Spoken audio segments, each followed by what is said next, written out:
Home prices in Metro Vancouver rose again in the month of July. While sales activity seems to be declining and interest rates have increased to the highest levels we've seen in over 2 decades, our prices continue to increase. What's driving this and what's ahead for our market? I'm Adina Dragasanu with Adina YVR Vancouver Real Estate Group and OAKWYN Realty here with your August 2023 market update.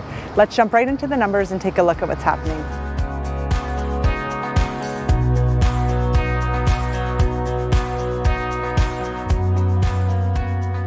The Real Estate Board of Greater Vancouver reported that there were 2,455 home sales in Metro Vancouver in July.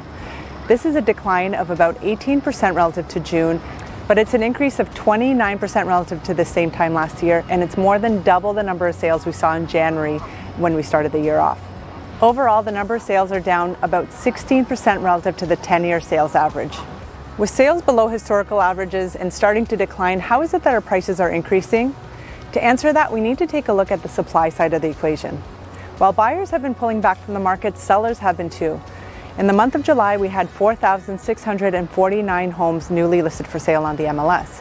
This is a decline of about 13% relative to June, and it's about 5% below the 10-year historical average for the month of July.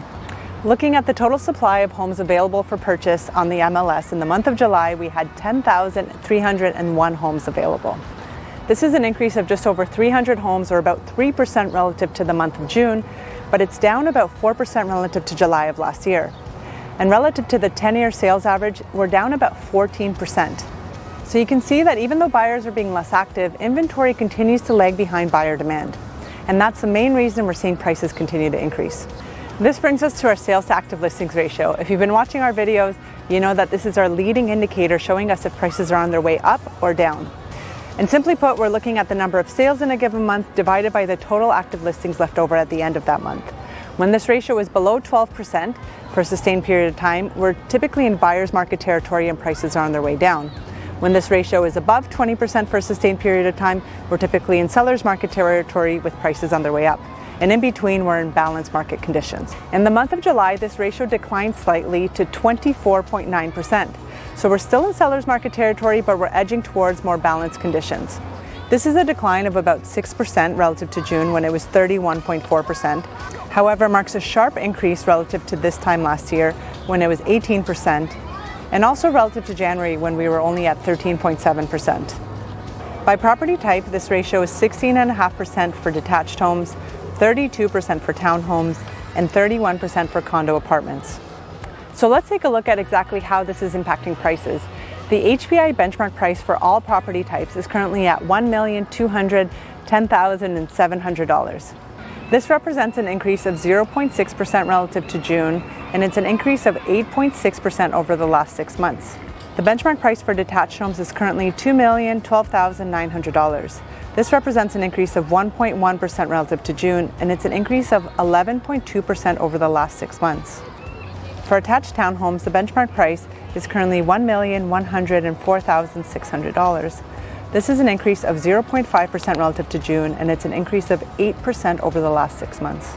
For condo apartments, the benchmark price increased to $771,600.